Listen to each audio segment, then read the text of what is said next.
الروايات تقول من هزم بمعركة قط وما سقطت من يده راية قط وما أدبر في معركة قط ولا اعتمد رسول الله على غيره قط ولا قتل مدبرا قط ولا واجهه أحد قط. علي الذي كان الفرسان قتله لهم بل. أعوذ بالله تعالى من الشيطان الرجيم. بسم الله الرحمن الرحيم. صلى الله عليك يا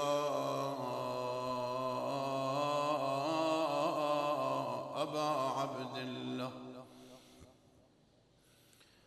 صلى الله عليك يا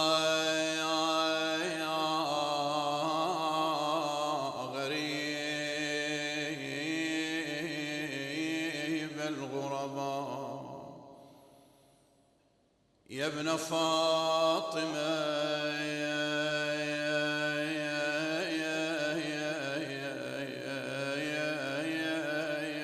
وأخا زينب، غريب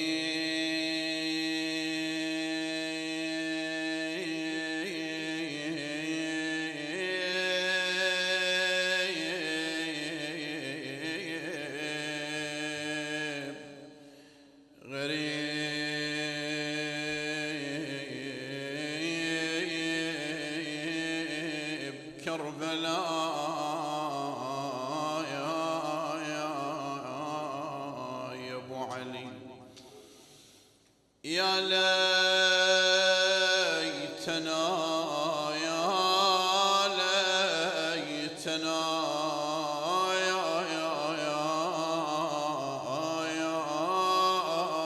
كنا معكم فنفوز فوزا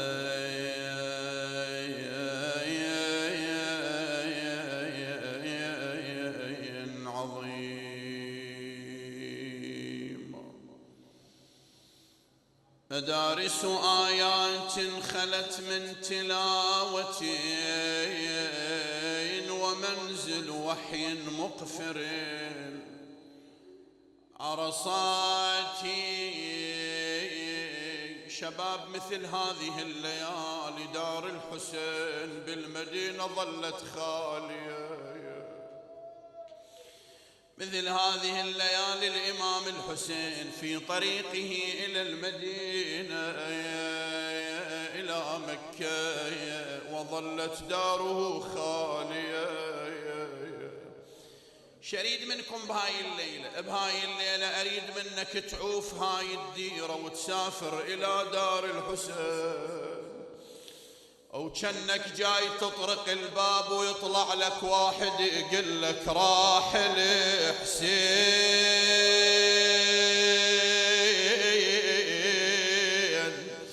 راحل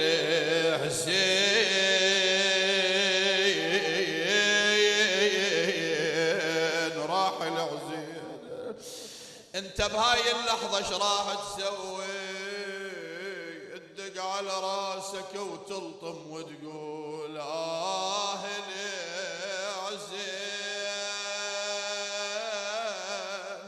حسين لي حسين.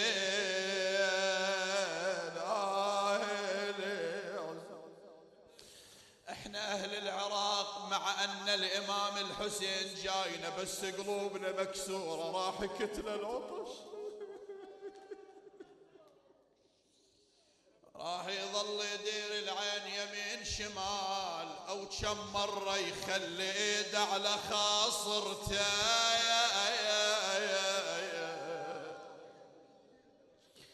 اريد واحد يجاوبني كم مرة الحسين خلى ايده على خاصرته؟ يمكن 73 مرة، ولكن مرة واحدة خلى ايده على ظهره.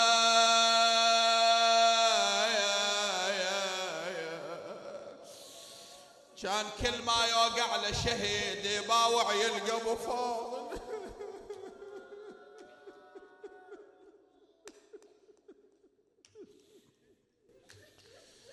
مدارس آيات خلت من تلاوة ومنزل وحي مقفر عرصاتي قفا نسأل الدار التي خف أهلها متى عهدها بالصوم والصلوات ديار عفاها جور كل منابذ. الله أكبر على هذا البيت. تعرف شنو معناه؟ يقول هاي البيوت ياهل يجي يظلمها ياهل يجي يحرقها.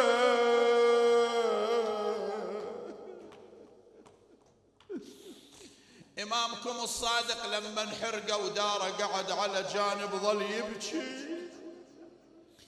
قال له لا مولاي هاي مو أول بيت يحترق لكم. قال لهم ما لذلك بكيت ولكن لما رأيت عماتي يركضن من حجرة إلى حجرة تذكرت عمتي زينب. وين ابو غيره وين ابو غيره؟ كل ما يشوف نار محروقه يقول وا زينبا. كل ما تشوف لك ورده ذبلانه يقول وا حسينا. كل ما اشوف لك داير مهجوره قول وا رقيه.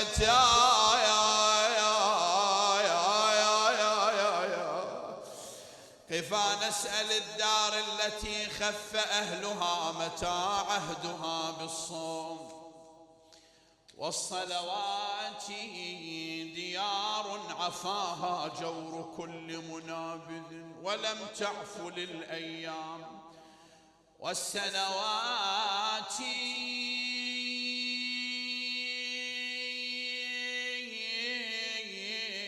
ديار علي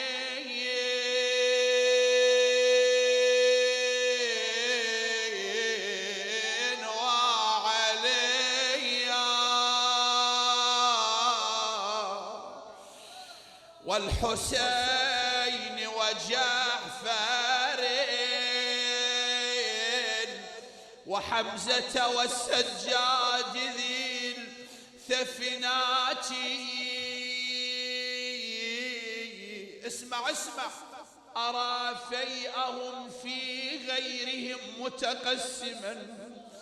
يقول أشوف خيرهم بحلوق الوادم ولكن لما جاءت رقية أطعموها سياطا على رأسها. شي يقول عبود غفلة من طبت زينب للكوفة.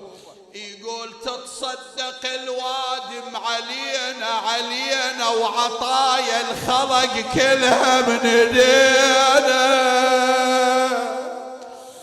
رحم الله من نادى حسين.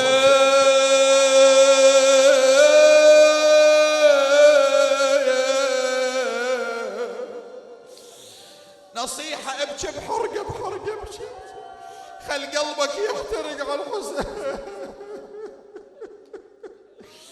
كون من تطلع من المجلس قلبك ذايب.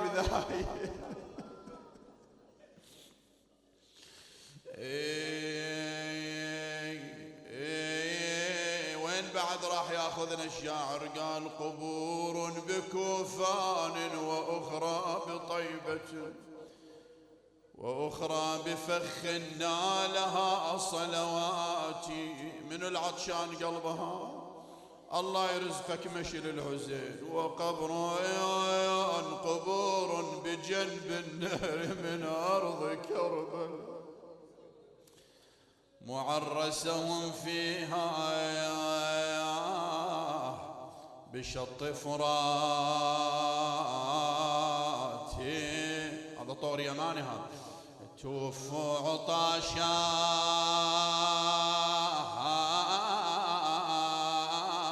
ليتني كنت عندهم توفيت في قبل حين وفاته فاطم لو خلت الحسين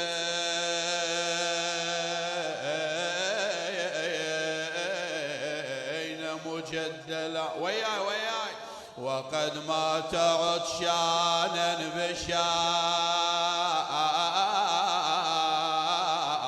فراته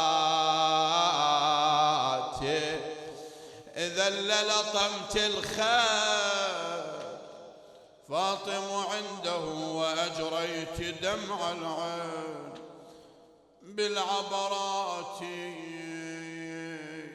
فاطمة كانت موجودة بعباية زينب، وزينب ماذا فعلت على العزين؟ تقول كون الموت كون الموت كون الموت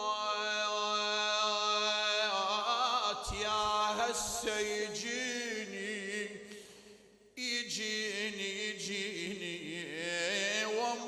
وموتت مدد بجانب حسيني عليه سطرني الموت خويا وعمى عيني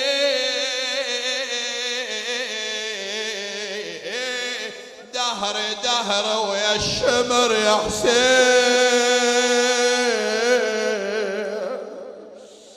يمشيني إنا لله وإنا إليه راجعون. وسيعلم الذين ظلموا أي منقلب ينقلبون والعاقبة للمتقين. رحم الله المتقين وجعلنا منهم.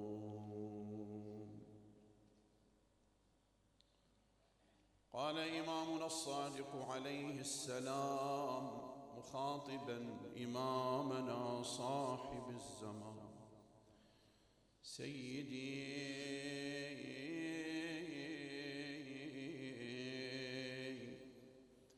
غيبتك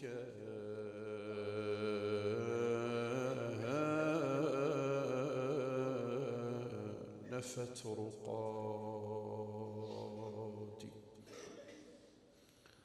اللهم اجعلنا من المفجوعين لغيبة إمام زماننا والمحزونين لطول الأمد، ولين قلوبنا لولي أمرك ببركة الصلاة على محمد وآل محمد.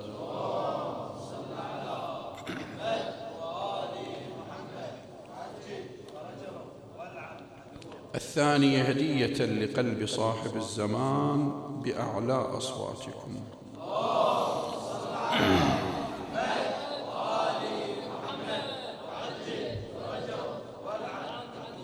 ثالث دعاء ورجاء لنرزق الاستقامة بأعلى منهما.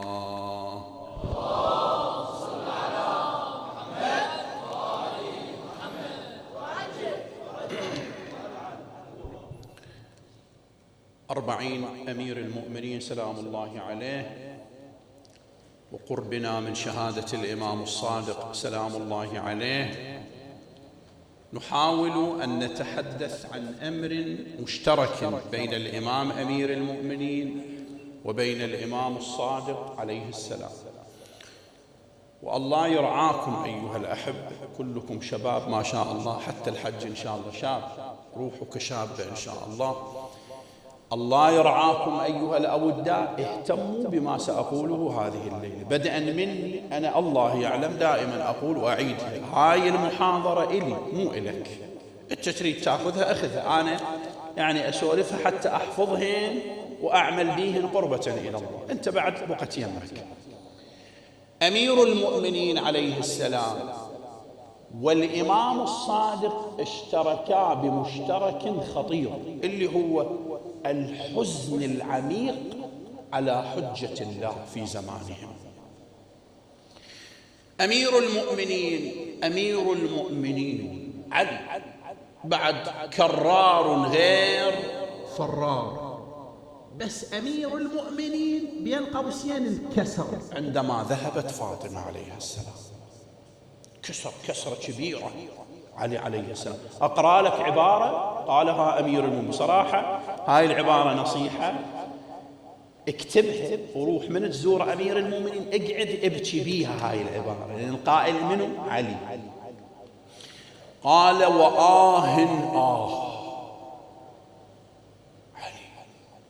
علي 3 مرات قال مرة بالمحراب بالليل نوف البكالي سمع، ومرة يم الأيتام، ومرة يم قبر فاطمة.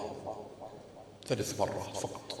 بالحرب قال أبد، من غصبة والخلافة قال أبد، ما قال علي يقول ينحدر مني السيل ولا يرقى إلي الطير. علي سلام الله عليه يقول والصبر أيمن وأجمل. ليش؟ يعني عنده شمات، عند ناس تضحك إذا بكى علي، عند ناس يقولون شوفوا خلينا وحده مثل الحسين، شوفوا خلينا نخلي إيده على ظهره، هكذا كانوا يقولون. شوفوا الكلمة هاي عجيبة بصراحة، يقول لولا غلبة المستولين لجعلت المقام واللبث عندك لزاما معكوفا. يقول أنا لو ما أكو ناس بخربطة وراي تخربط كان عكفت يم قبرك يا فاطمة. علي هذا اللي يتكلم. يقول والله لولا أكو فلان وفلتان الضالين المنافقين اللي إذا أخليهم وحدهم بالمدينة يخيطون ويخربطون لبقيت وجوبا، التفتوا لزاما، يعني واجب وين أبقى عند قبرك. بعد الكلمة شوية أشد، قال ولأعولت إعوال الثكلى على جليل الرزية. يقول اقعد يم قبرك أعول أصرخ. إخواني الحكاية هاي إذا تريد تستوعبها، هاي حكاية علي اللي الروايات تقول من هزم بمعركة قط وما سقطت من يده راية قط وما أدبر في معركة قط ولا اعتمد رسول الله على غيره قط ولا قتل مدبرا قط ولا واجهه أحد قط. علي الذي كان الفرسان يعدون قتله لهم منقبا. يعني أنت مثلا منطقة عندك واحد أبوه قاتل علي، هذا يعتبرونه صاحب منقبة. عجيب. علي يعتبر من؟ يقول أنا ابن فلان، يا فلان قتل علي، كبير هذا هيك يقول ولا أعولت عويل الثكلى. العويل هو الصراخ، صريخ. علي أيها الأوداء يقول للفاطمة عليها السلام لأعولت عويل الثكلى على جليل الرزية. علي سلام الله عليه يقول لكل اجتماع من خليلين فرقة وكل الذي دون الفراق جليل. في أبيات تنسب إليه يقول لا خير بعدك في الحياة وإنما أخشى مخافة أن تطول حياتي. يقول خاف أبقى طويل العمر بعدك. السؤال هنا أخوان حتى ننتقل للإمام الصادق، علي أي نوع من الحزن هذا حزن علي ما أي نوع؟ هل هو حزن الزوج على زوجته أم حزن المصاب على مصيبته؟ يعني والله باعتبار أنه أمير المؤمنين قتلت فاطمة قدامه فيتعامل ويا الموضوع هيك مهضوم. إخواني رواية صحيحة السند بعد أكثر التفت، من 25 عام أو أقل هيك يعني. عمار بن ياسر يشوف أمير المؤمنين ما مخضب لحيته، يقول له ليش؟ يقول له احنا بعزاء، لحيته بيضة. قال له يا عزاء ما سمعت واحد ميت لك؟ قال له نحن في عزاء فاطمة. هاي فهمها، هاي خليها قبالك. عزاء فاطمة عند علي شنو؟ ممتد مستمر، يعني الألم والأسى مستمر. هذا هو الإمام أمير المؤمنين. سؤال وننتقل كما قلت لك، ما نوع حزن علي على فاطمة؟ هذا خليه يمك السؤال. من نجي إلى فاطمة، إلى الإمام الصادق عليه السلام. الإمام الصادق عليه السلام 4 من خلص أتباعه جليلي القدر يدخلون يلقون الإمام بطريقة ما شايفيها من قبل. أولا سرف رداناته هيك، الإمام سرف رداناته وساجد ويهتز، يبكي يهتز يعني يهتز. فلما دخلوا عليه انتظروا ما رفع راس الإمام، خافوا عليه، دخلوا رفع راس الإمام. أوصف لك شنو حالة الإمام شوية، خليها قبالك، بلكي يوم من الأيام واحد من عندنا يحصل على وحدة من ذن الحالات على إمام الزمان. يقول يبكي بكاء الوالهة الثكلاء. الوالهة المام صدقة، ثكلاء عندها ابن واحد مات. الإمام الصادق شوف عجيب، التفت لباو عليه. الإمام أمير المؤمنين اشتهر بالشجاعة، كرار غير، رغم ذلك يبكي هالبواكي. والإمام الصادق اشتهر بيش؟ بالعلم. ونفس الشيء، نفس القضية. حتى أكمل براحتي شوية، تقدموا أكو فراغات شباب برا بالصلاة على محمد وآل محمد.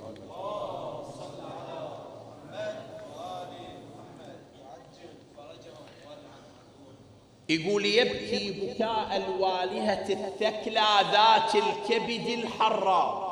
بعد قال وابتلت لحيته، لحيته تلت من البواكي. إمامك الصادق هذا اللي بينه وبين الإمام المهدي كذا 400 سنة. الإمام بعد ما مولود، بعد الكاظم، ورا الكاظم الرضا والجواد والهادي والعسكر، وعود ذيك الساعة يجي منه صاحب الزمان. هاي أول حالة، تلت لحيته. حاول هيك تصير عندك هاي الحالة، إنه دموعك غزيرة على الإمام، لأن هاي دموع معرفية. بعد قد نال الحزن من وجنتيه، يعني وجنتيه شلون تمزقن، صار بيهن أثر من البكاء والحزن، يعني مبين عليه. بعد وشاع التغير في عارضيه. العارضان ما هما العارضان؟ هذا شوفه، هذا الشعر اللي على الخدود هذا يسمونه عارضان. هذا بحيث الإمام بين التغير بعارضه. أنت من تسمع هذا الوصف شو يبين لك؟ يبين لك أنه الإمام الظاهر هواي باكي، بس الآن اكتشفوا. جوز الإمام يوميا يسوي، بس هم بالصدفة أو بتوفيق الله حتى نضرب الرواية، هم دخلوا على الإمام لقوه هيك، يعني جوز يوميا الإمام أو كل جمعة هيك. شوف دعاء الندبة، هو أساسا دعاء الندبة إذا تريد اسم ثاني لدعاء الندبة شنو معناه؟ دعاء الدمعة، هو هذا معناه دعاء الندبة. دعاء شنو؟ دعاء كميل، دعاء الكمال. دعاء الندبة دعاء الدمعة. دعاء الصباح دعاء الفلاح. دعاء العهد دعاء شنو؟ دعاء العمل. تفت وياي. دعاء زمن الغيبة الكبرى يصير دعاء زمن الظهور. تشوف الإمام بكل مكان. وإلا أنت تقرأ دعاء الندبة وتتمضحك، أو تقرأ دعاء الندبة وتدور ثواب وأجر وانطيني زردة وخلاك ورا دعاء الندبة. لا أنت بيشتبه. دعاء الندبة تعريفه نقطتين كلمة واحدة، دعاء الدمعة. شوف أنت دعاء الندبة يقول التفت يبكي الباكون، يصرخ الصارخون، يضج الضاجون، يعج العاجون، يصرخ الصارخون. عجيب، 5 مرات. في آية وفي مورد آخر هل من جزوع شنو وساعدة، يعني خل نتعاون على البواكي. عجيب اخواني، عجيب هذا المعنى والله، نتعاون خل نبكي سوا. بعدين في مورد آخر يقول له عزيز علي، مو ما أشوفك، لا أشوف الناس. عزيز علي أن أرى الخلق. شوف هذا دعاء الندب. شوف باوى علي، يعني يجوز هذا الإمام كل جمعة هيك يسوي. بعد يقول وشاع التغير في عارضي وأبلى الدمع محجري. محجري شنو؟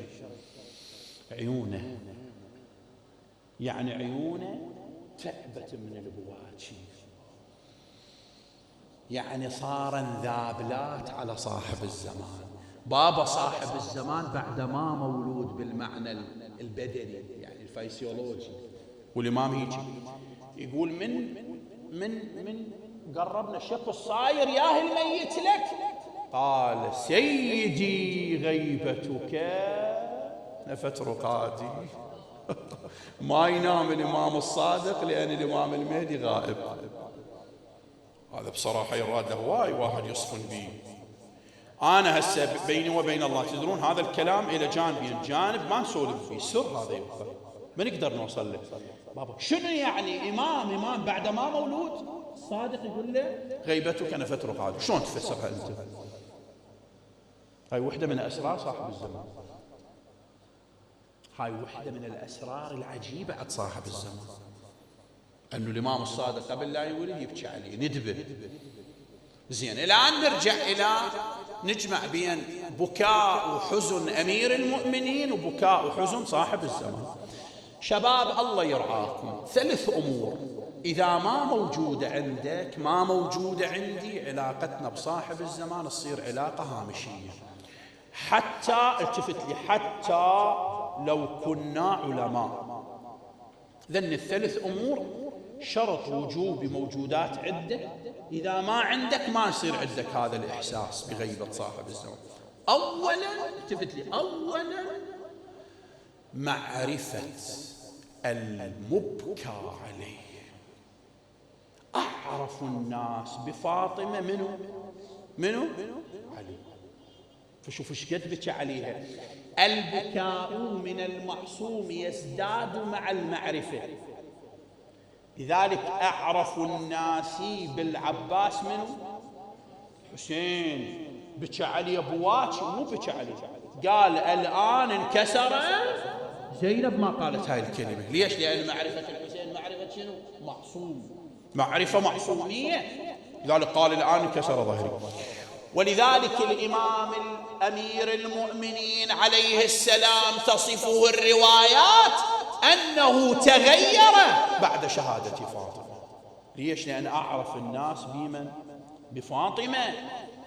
وهذا أيها الأوداع مو علم، مو معرفة بمعنى معلومة، لا، معرفة بمعنى نورانية.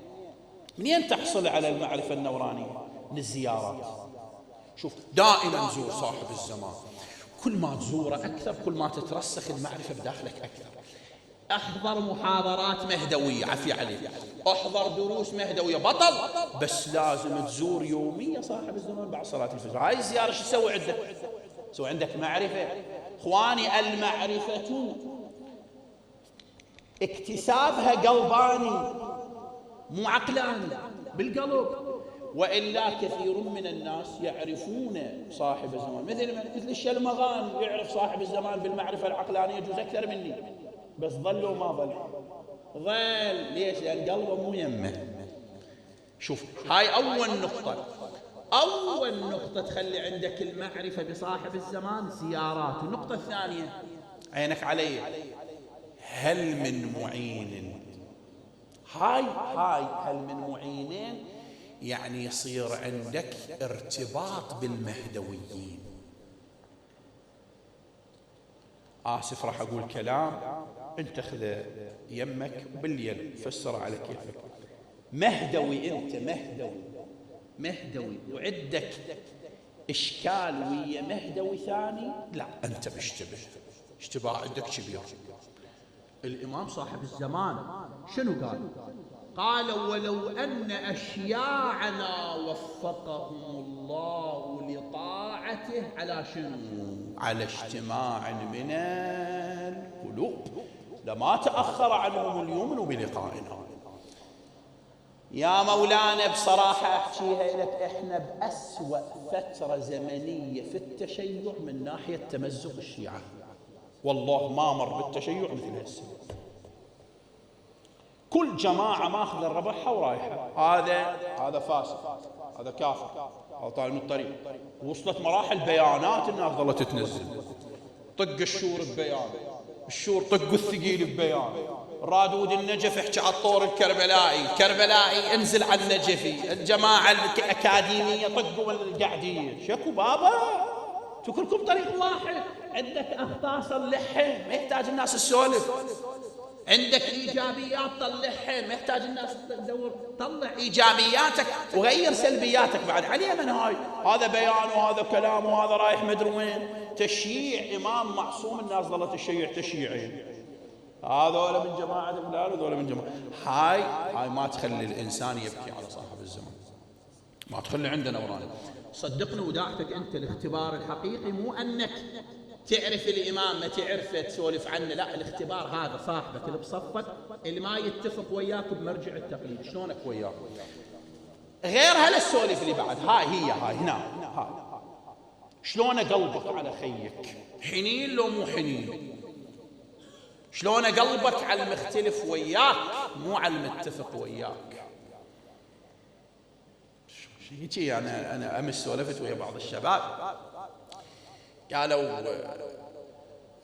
يابا هذا العالم من كذا جهة، ايش عجب منزلين عليه الكلام. إيه عالم من علماء آل محمد، ايش بيكم شباب، ليش ايش رايحين؟ شوف نصيحة، انتقل للنقطة الثانية والمل موجود ويانا الرجل معذرة حبيبي. نصيحة خلوها قبالكم دائما، شو التفت الشيء باوع، الشيء اللي ما يقتنع به عقلك التفت لي، لا تطلع صاحبه من قلبك، خليها ببالك دوم لا تنساها. انت مثلا ما تحب الثقيل، لا تطلع جماعة الثقيل من قلبك، لأن ذول الشيعة بابا ما مقتنع بالشور، نعم بعقلك ما مقتنع، نعم لا تطلعهم من قلبك، يبقون هم شنو؟ اخوانك شيعة مهدويين، ما مقتنع بهاي المدرسة، نعم لا تطلعهم من قلبك، غلط، خطيرة هاي. مو كيفك انت تطلع شيعة من قلبك، زين انت تطلع الشيعة من قلبك تخلي منه غير تونا قبل قليل سيلم واللمان، هذا حكي لو صدق. هاي أول نقطة. لذلك الإمام الصادق أعرف الناس بصاحب الزمان. شوفوا التفتوا، أكو رواية عن الإمام الصادق عليه السلام عن صاحب الزمان، يقول وإن أنصاره باوا عليه. أنصار منه أنصار الروايات تقول يسيرون والرعب يسير بين أيديهم مسيرة عام. بعد رواية تقول إذا مروا على الجبال تداكت. الرواية بعد توصم تزول الجبال ولا يزول إيمانهم. باوا علي بس من يجون لصاحب الزمان شو يسوون؟ باوا علي شو يسوون؟ هاي رواية عن الإمام الصادق، شو يسوون؟ تخيل إذن يجون ما يلقون الإمام الصادق، تدري شو يسوون؟ الرواية الإمام الصادق يقول يتمسحون بسرجه، بالسرج مال. ليش؟ لأن يعرفونه، أعرف الناس به فيتحمسون إليه. شايف أنا أكو كتاب اقروا اسمه الحيرة في زمن الغيبة الكبرى. إذا واحد يقرأ هذا الكتاب عبارة عن كتاب كأنه نعاوي على الإمام، ناعي على الإمام صاحب الزمان. شنو يعني إمامك غائب؟ إمامك غائب يعني يتخطفك الناس من كل جانب. إمامك غائب يعني إذا تظلم ما تلقى واحد يرد لك مظلوميتك. إمامك غائب يعني تروح تدقدق بالبيبان يمكن سنة ما حد يفتح لك الباب. إمامك غائب يعني تحتاج واسطة، يجوز ناس ما يسوون مداس بس تتوصل شو تسوي. إمامك غائب يعني إمامك ما تشوفه، يعني هو عندك مشاكل ما تتعالج. هاي النقطة الأولى. النقطة الثانية الحب. كل ما يكون عند الإنسان حب كل ما يبكي على إمام زمانه ويقول سيدي غيبتك نفت. يا حب هذا، يا حب التفت لي، حب السر الموجود في المحبوب. هو هذا، شوف والسر المستودع، هذا اللي يخلي إمامنا سلام الله عليه يقول معولة الثكلى وأعول وأصرخ يم قبرك. هذا شوف السر، هذا السر بداخل قلب الإمام علي. وصاحب الزمان سر مستتر، ليت شعري أين استقرت. هذا إذا القفت للسر الموجود في القضية الفاطمية والقضية المهدوية بعد أنت من وحدك تظل تبكي. شنو السر بصاحب الزمان؟ هو كله سر. شوف أنت لما تروح للسوق تروح الزور، وحدة من الأسرار أنت يا وجه تشوفه ممكن يكون صاحب الزمان. قلب بالوجوه، شوف ممكن هذا هو صاحب الزمان. ممكن تدخل مقبرة تلقى واحد خير قاعد على قبر مهدوم، توقع أنه هو هذا من صاحب الزمان. شوف هذا السر أخفى الله وليه بين عباده. هذا السر يخليك تحب وتزداد حب وتتعمق بالحب إلى أن يجي يوم من الأيام ما تستطيع أن تدخل غير صاحب الزمان في قلبك. على قولة ذاك واحد قال له أنت ما تحب، قال لهم غير كونك وقلب بعد بي مجال. القلب كله صار صاحب الزمان، وما غير صاحب الأمر في القلب ديارا. هو هذا بعد من القلب انتهى الموضوع، بعد ما يحتاج واحد يقول لي لا توقع بالحب ولا تحب غيره وكذا. شوفوا أمير المؤمنين من قد ما يحب فاطمة ما تزوج إلا بوصية مني، بوصية فاطمة. حتى لما نتزوج امرأة ايش اسمها؟ فاطمة. وحتى لما نتزوج فاطمة قالت له لا تسميني شنو؟ والسر المستودع فيها. وصاحب الزمان وحدة من الأسرار الجميلة بصاحب الزمان أيها الأحبة هو أنه أعمالنا تعرض عليه. يعني شنو؟ يعني أنت من عند صاحب الزمان؟ هذا سر بينك وبين صاحب الزمان. هسه أنت عندي منو بعد هاي؟ يمكن أنا عندك هيك قدوتني، بس يجوز صاحب الزمان أكبر، وهكذا. هذه أسرار بيننا وبين صاحب الزمان. والسبب الثالث الذي يجعلنا نلتفت إلى صاحب الزمان هو أن الحب الذي يجعلنا نبكي على صاحب الزمان معرفة ثمرة وجود صاحب الزمان. أحكي كلمة واحدة وأسألكم الدعاء. الرواية في دعاء الندبة أين جامع الكلم على أكو 27 أين في دعاء الندبة. تدري كل أين يعني مصيبة. أين باب الله الذي منه يعني ما عندنا هسه. شوف هاي مصيبة لو مصيبة تخليك تحن. أين السبب المتصل بين الأرض؟ أين وجه الله الذي إليه يتوجه له؟ أين هذه الأينات تخلي الإنسان يحن إلى صاحب الزمان. والله يا أخوان كل مصيبة تشوفوها الآن بالوجود لو صاحب الزمان موجود ما صارت. شوف أنت أهل غزة الصاير بيهم، من تشوفهم عينك قبل وين لازم تروح؟ على صاحب الزمان. شوف السيدة زينب كربلاء، هذا الفتلاوي عبد الأمير شلون يقول لما التقت السيدة زينب آخر لحظات ويا الإمام الحسين قالت له شنو؟ قالت له عند من تتركنا؟ شمر والتفتوا. هذا السؤال يكسر الظهر. هذا عند من تتركنا؟ ما تخلينا أنت. وأنا بس تخيل حسين وزينب وأطفال أيتام. راح الحسين فرهود، والله فرهود. احنا هسه زلم وقاعدين بهذا المجلس بس تسمع هجموا على الخيام قلبك يكسر. شلون لما تسمع دبيج الخيل؟ الله يرحم احد الشعراء معين السباك يقول دبيك الخيل تفزع للرياجيل، سألنا حسين عن دوس الحوافر،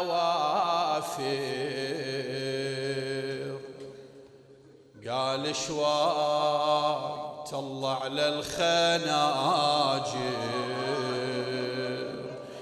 قبل عد من حرم تركض حواسر، عليها الخيل تركض والعساكر.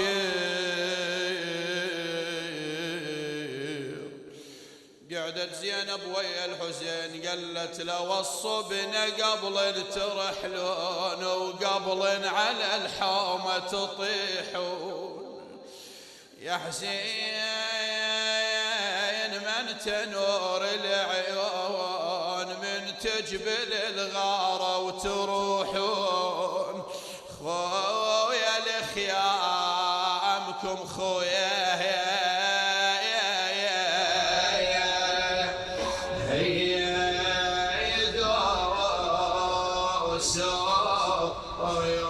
جن عليها الليل ليلة العاشر. طبعا يا الإمام الحسين هاي الأبيات عزيزة علي وأنا أريد أقراها حتى ترق قلوبنا لصاحب الزمان. هاي حاجة إن شاء الله الليلة. طبعا يا الإمام الحسين لقاها خايفة وتتراجع، أو شاف دمعة بعينها طلع منديله ومسح الدموع، قالت له بس الليلة يا مظلوم يمي يمي باكر يا ابو الاكبر زاد ويا لا علي يمي ولا لا يمي امي يظل الوحد محتار بيتامي. الحسين قعد يمهوط بيسولف وياها طمأنها هون عليها، عاد هي ظلت تقول اريد انين وياي هذا طور حزين يكسر القلب هذه الليله. تقول له يا حسين احس ذبحه جريح،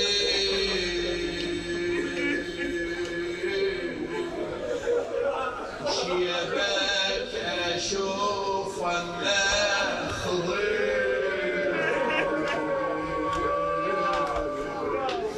خلينا شم نحرك يا خوي باكر وخو زينب سليم، خليني احبس من يديك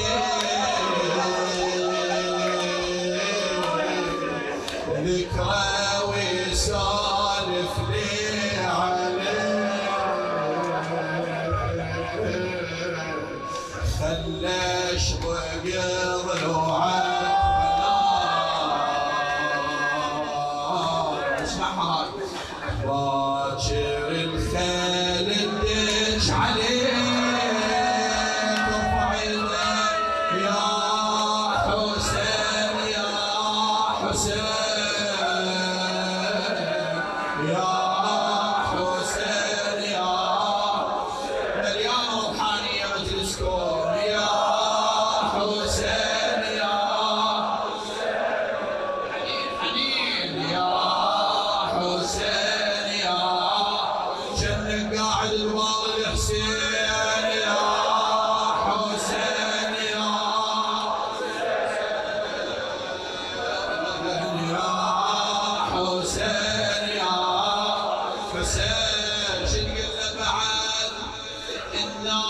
تركض بس وراي لا ظل خدور لا ظل حمار، عباس ظل على النهار وحسين ما يدري بشجار نايم على تراب الغريب.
اقعد عالدرب خويا والله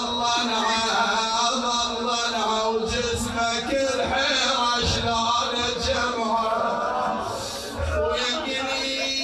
ويقليت راح الحسين كون بدال جسم راح الحسين سألت الشمير وينه راح الحسين ركض الجيش يركض راح الحسين سحقه وجسمه بينه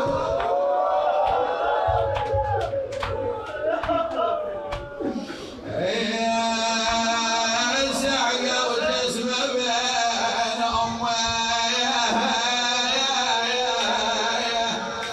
يا زين